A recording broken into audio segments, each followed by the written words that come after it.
Thank you, Joanne. Hi, everyone. My name is Tamir Berkman. My business is Divorce Cowboy. I guide men through separation. So, just a little bit about my background, how I got to this point. I'll introduce myself, then I'm going to show you a few things. I'm going to show you the pre-program workbook that I'm sending men that join my program. And that's like before the first session. So that's just so you get what I'm doing, what I'm talking with men about, so we're on the same page. And then this is going to take about 8 minutes, and then I would like to have 20 minutes for a Q&A and a discussion.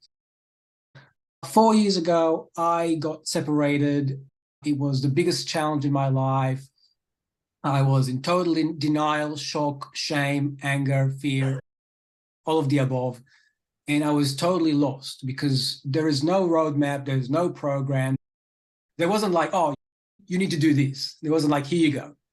So I was searching, and I was lucky enough for a mentor to show up in my life, an older man that showed me a few doors. And he went, oh, you can go to men's circles. You can read this book. You can journal. You can do this. And I said, yes, I'll do anything, because I realized that what I'm doing is not working for me.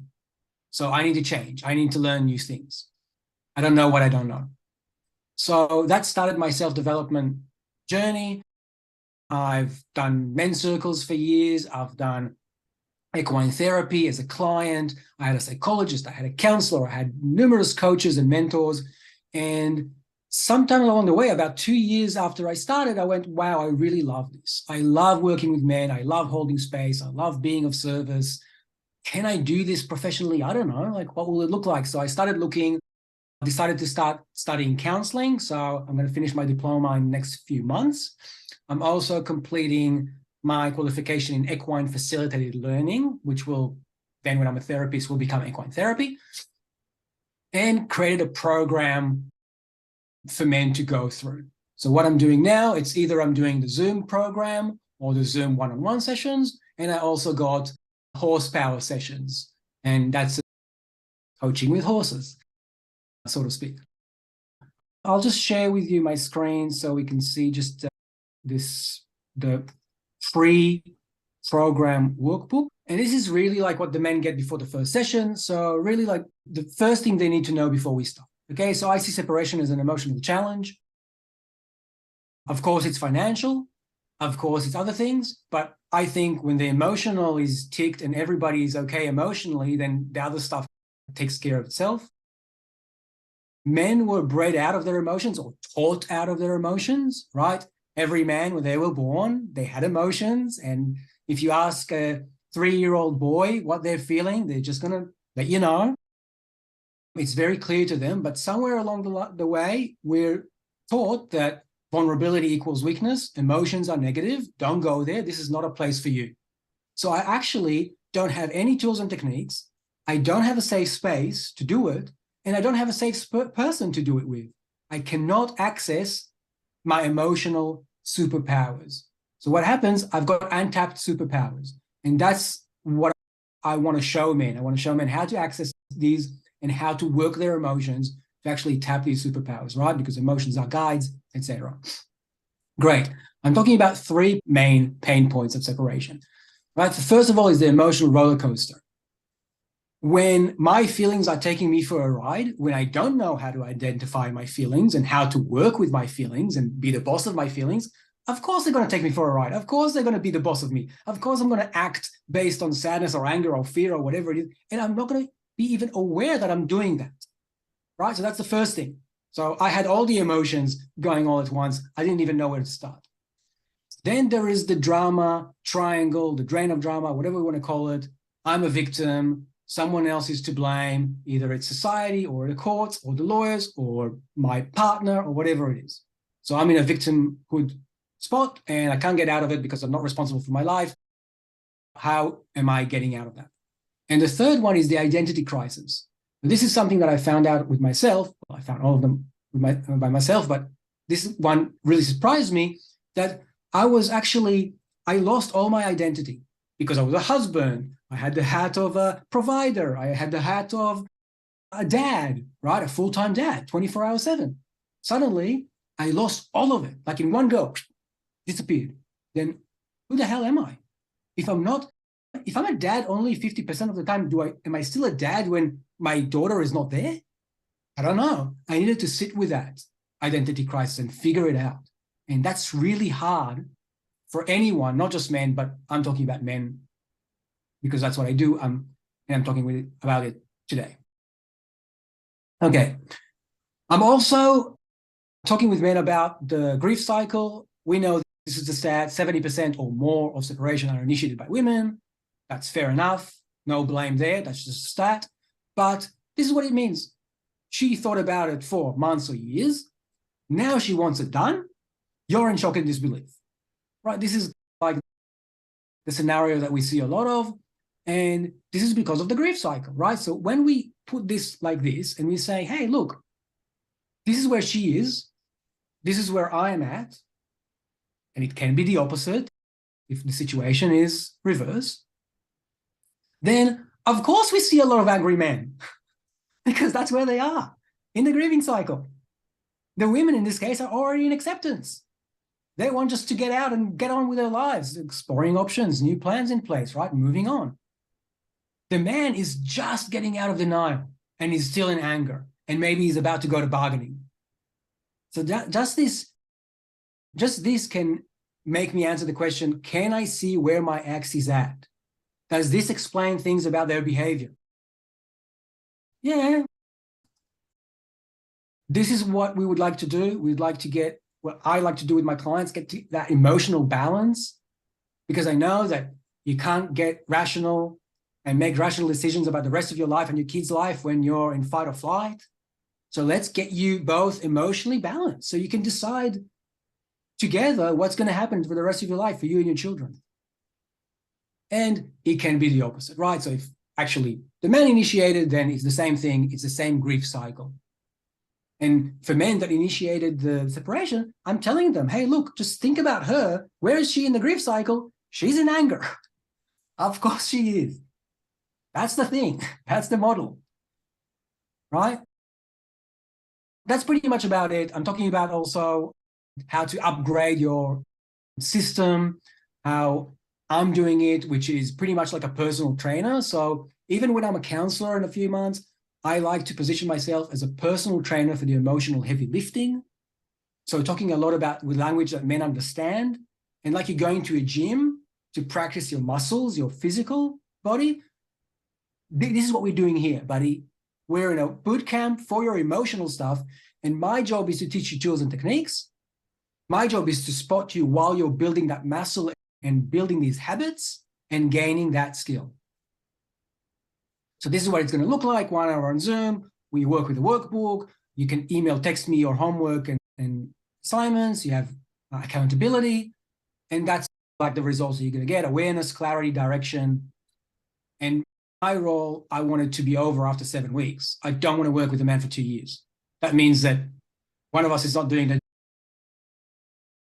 And it finishes up with this exercise. What do I want? What do I don't want? So I don't want to be alone and unhappy. I don't want spending money on calls.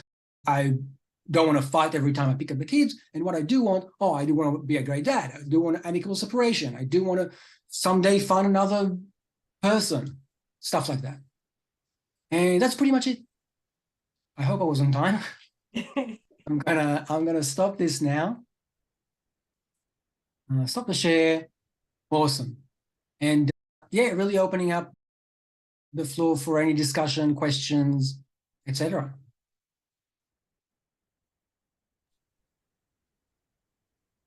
Come on, guys, give me something. What do you think? What I really like about what Tamir is doing is the language is kind of masculine, like fixing things, like working practical stuff, even though we're talking about emotions. Yeah, I just wanted to say I like actually the idea about the personal trainer, because a lot of men are against mediation, counseling. I don't need all of that. And I think really that's a good way to explain it to them. I really like that. And Kate's put a message in the chat about keen to hear tips on validating male emotions and experiences. Yes, I'm just opening the chat. Yeah, Kate, it sounds like are you able to speak, or you're just not in a space you can? I can speak. I have a newborn baby here who hopefully won't cry. No problems. Thanks, Joanne. And this is really interesting to me because I'm an FDRP.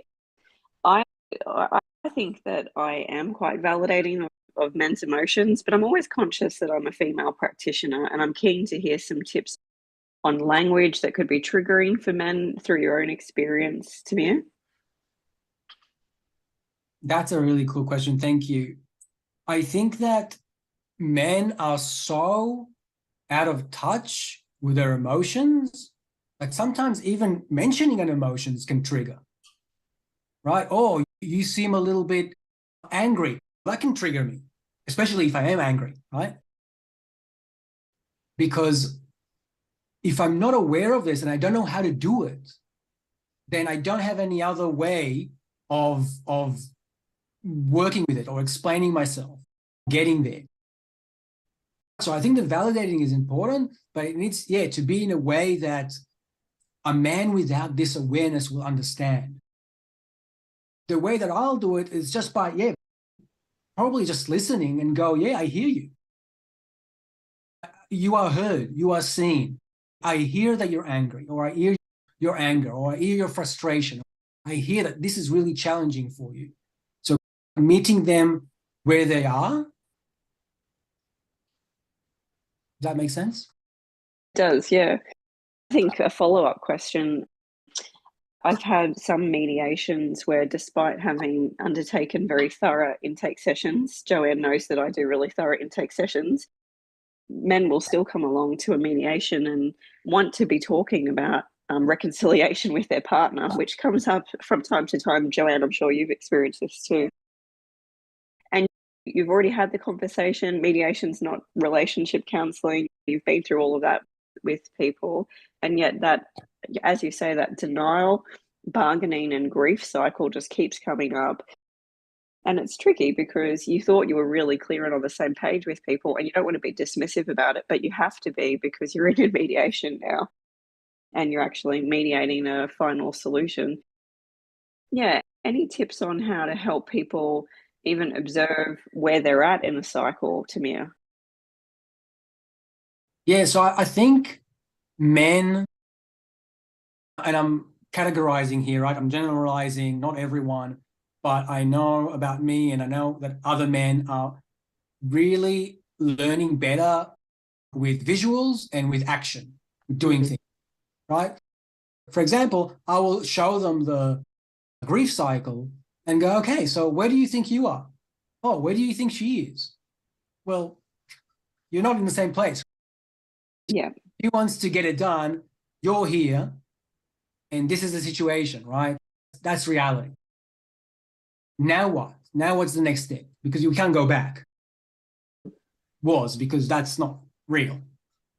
What we can do is a difference between, I can't change what is, I can change how I react to it. Okay, so how are you going to react now when you know what is?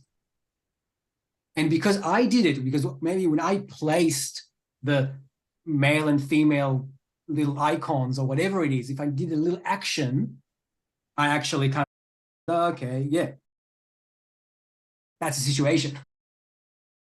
Yeah, that's helpful. I do use a whiteboard quite a lot. I feel like a teacher sometimes, but I think you're right. I think not just men, I think a lot of people, because it's such an emotionally triggering thing, to have a visual that you can focus on can be helpful. Yeah, that's really helpful. Thanks, Tamir. Yeah, no worries. And even let them do it, right? So have a visual and get them to the whiteboard saying, okay, so you put the men and you put you and your partner up there. Where are you? Where's your partner? So once I did it, there is that muscle memory. There is that action memory of, oh, okay. And engagement in the actual conversation. Yeah. Thank you. No worries.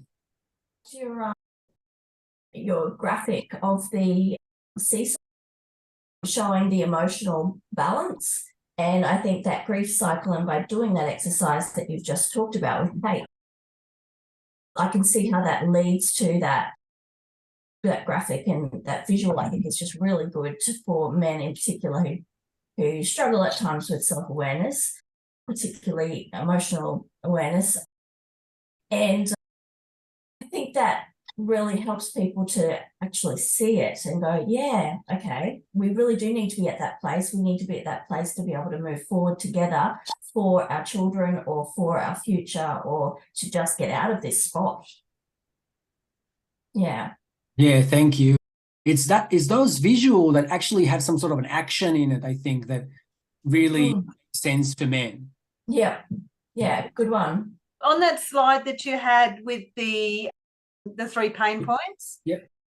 where you had the identity loss and feeling like a victim of the system or whoever, sisterhood or whatever thing. Any thoughts about that, or could you expand a little bit about maybe how you help guys to get a more balanced view?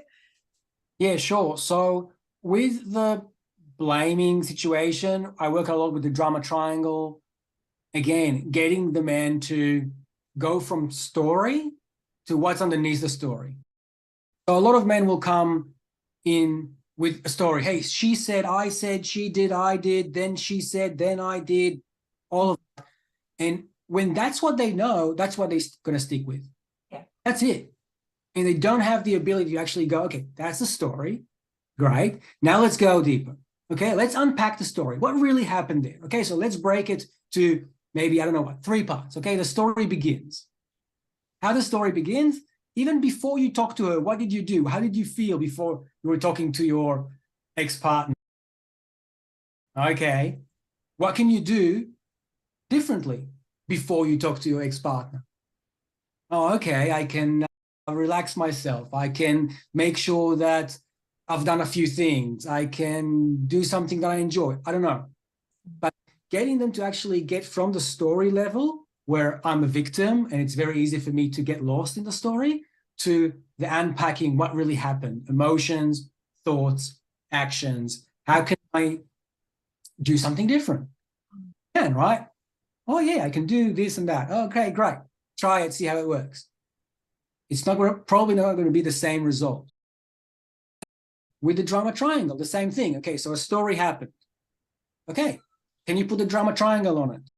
Imagine like taking the triangle and putting it on the story that you just told me. Who's who? Which role did she play? Which role did you then play? When she told you that, then what happened? Oh, you switched. Okay. All right. Do you want to be the victim? No, I don't. Never heard a yes, right? Yeah. No one wants to be a victim. Okay, so what can you do? The way to get out of victim is ask yourself, what do I want? What do you want? Oh, I want this and this. Okay, good. Now you're not the victim. So trying to give them these tools and techniques to actually put on what's happening, put on their stories that's happening all the time, to go, okay, here's a story that I tell myself, here's how I can change it. Here's what I can do about it. Because the story is the story. I can't do anything about what happened in the story. I can just make sure that maybe next time I'm going to realize what's happening there, and I'm going to put some steps in place for me not to do the same thing. To go into victim, not to go into rescuer. Yeah, no. So once again, giving them a model for thinking and looking maybe more deeply or differently. Yeah, it's about giving them tools in their toolbox. I'm talking a lot about, again, male analogies. Yeah. These tools in your toolbox. When you have no tools, you can't fix anything. When you have the tools, you can actually go and say, oh, what happened there?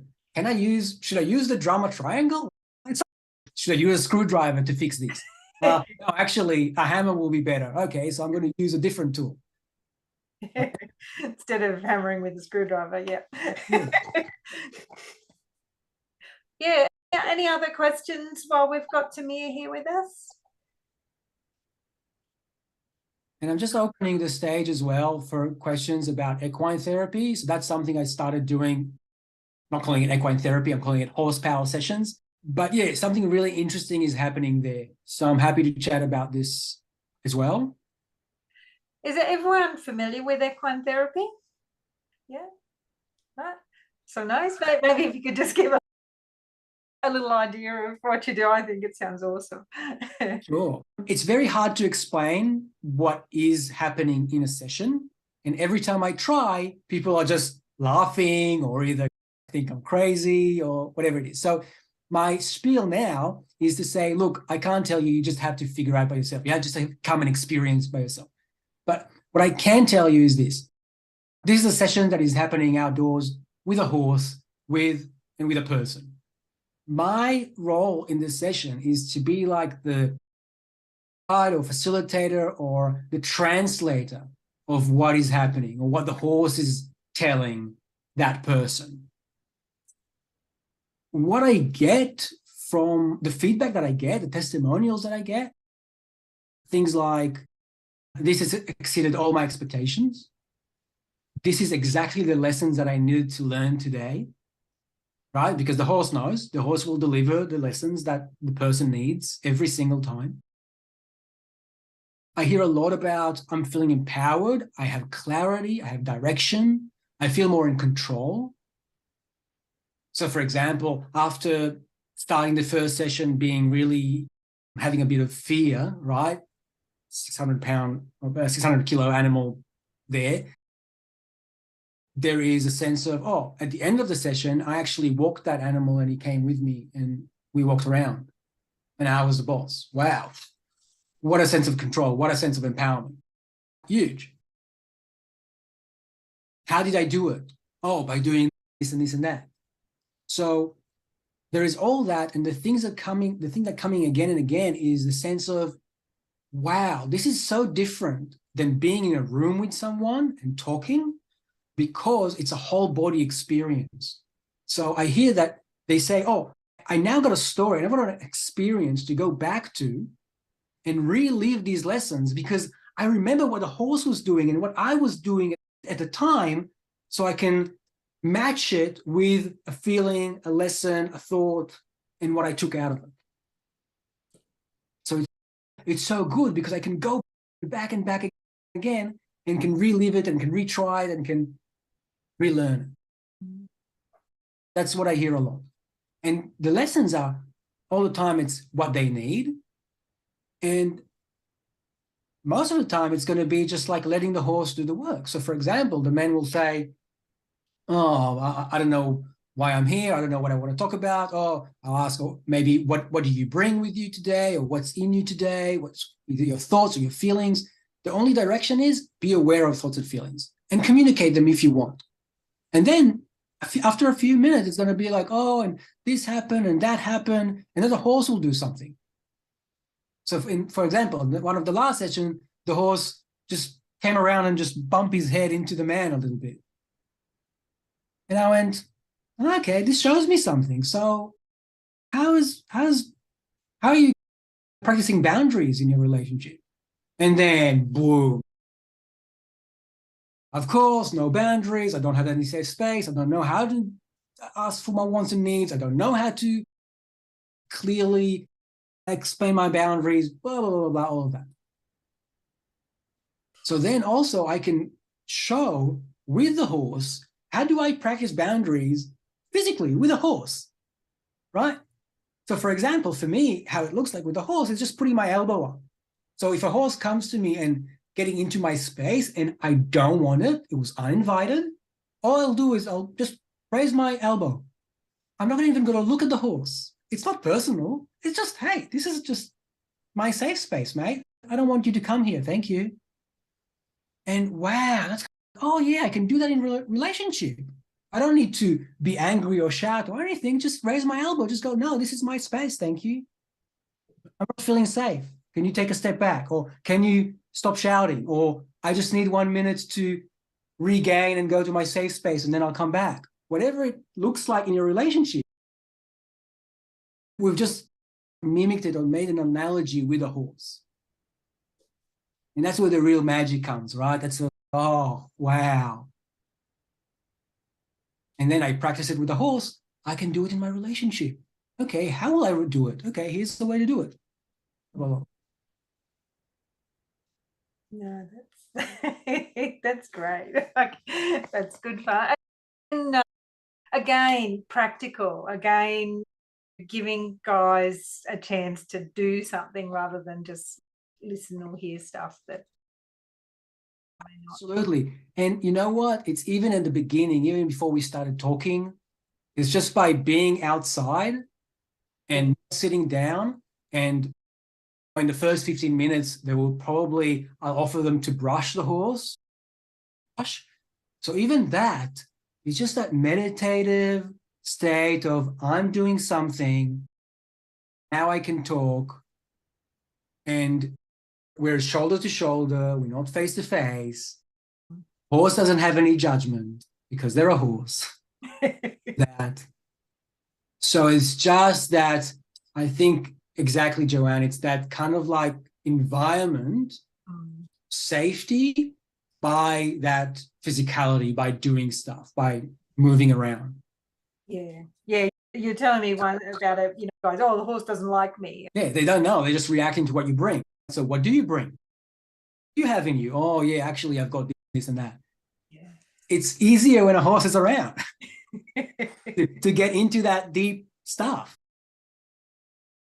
Nice. Guys, we're almost out of time. So is there any kind of last questions? No, I just wanted to say thank you very much for today, Tamir.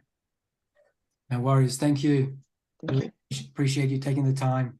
Yeah, and hopefully everyone's got some thoughts about maybe how we can, as women, make it a bit safer for men to be men and deal with the situation in a way that fits for them. Excellent. Thanks, everyone. Thank you. Thank you. That was very good. Thank you. divorcecowboy.com.au. Bye bye. Very much. Thank you.